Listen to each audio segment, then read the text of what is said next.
তো হ্যালো বন্ধু, কেমন আছো? আশা করি ভালো আছো। তো ভিডিও একটু লেটে আসছে, তাতে কিছু মনে করিও না, কারণ একটু ব্যস্ত ছিলাম কাজ নিয়েই। আর আজকের ভিডিওটা করছি, অনেকজনে আমাকে এসএমএস করছে, দাদা কাজ আছে, কাজে লাগবো। আর অনেকজনে আমাকে এসএমএস করছে, দাদা কালীগড় আছে, কালীগড় লাগবে আমার দোকানে কাজের জন্য। এমনই একটা দাদা আমাকে এসএমএস করেছে, অনেকবার এসএমএস করেছিল। তো ওই দাদাটা আমাকে এসএমএস করেছে, দাদা কালীগড় লাগবে। আমি একটা নতুন শর্টের দোকান করেছি, তো শর্টের দোকানের কালীগড় লাগবে, কাটিংয়ের কালীগড় নয় কিন্তু শর্টের কালীগড়, অলরাউন্ডার কালীগড় লাগবে ওর। তো আমি ওর নাম্বারটা আমি দিয়ে দেবো, যার যার মানে দরকার আছে কাজের, কন্ট্যাক্ট করে নিতে পারো। আর বেশি দূর থেকে কিন্তু নেবে না, আশপাশ থেকে যারা দেখছো, ঔরঙ্গাবাদ কিংবা ধুলিয়ান, এসব জায়গা থেকে যারা দেখছো ওদেরকে কিন্তু বেশি দূরে কিন্তু কাউকে নেবে না, কারণ অনেক দূর হয়ে যাবে, যাতে যাতে প্রবলেম হবে, তাই জন্যে আর কি। আর কাজ কামের যা পরিস্থিতি, এমনিতেও কাজের খুব পরিস্থিতি খারাপ। আর তোমরা যদি কাজ খুঁজছো তাহলে এসএমএস করে রাখতে পারো, কারো যদি দরকার হয় তাহলে আমি বলে দেবো ওকে। তাই এর জন্যে তুমি আর ওই মিলে কন্ট্যাক্ট করে নেবা।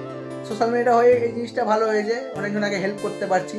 সত্যি ভাই, সোশ্যাল মিডিয়াটা হওয়ার পরে অনেকজনকে হেল্প করতে পারছি, নিজেকে ভালো লাগছে। আর একটা জিনিস খেয়াল করছি যে আমার ভিডিওতে, পোস্টে, হ্যাঁ ভিউ আসছে। এক একটা ছবি ছাড়ছি, তাদের 1 লাখ 1.5 লাখ, তারপর 50,000 20,000 করে ভিউস আসছে ছবিতে। আর তোমার ভিডিও ছাড়ছি, সেখানে আসছে 5,000 6,000 10,000, কোনোটায় 50,000। তো তারপরে তোমরা ফলো কেন করছো না? ফলোটা করে রাখো, তাহলে আমাকে ভালো লাগবে ভিডিও করতে। ফলোটা করে রাখো আমার পেজটাকে। চলো বাই, দেখা হচ্ছে আর পরের ভিডিওতে আবার।